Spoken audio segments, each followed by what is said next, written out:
قل لو كان البحر مدادا لكلمات ربي لنفد البحر قبل أن تنفد كلمات ربي ولو جئنا بمثله مددا قل إنما أنا بشر مثلكم يوحى إلي أنما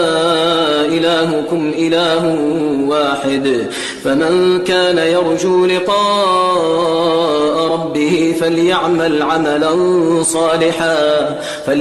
عملا صالحا ولا يشرك بعبادة ربه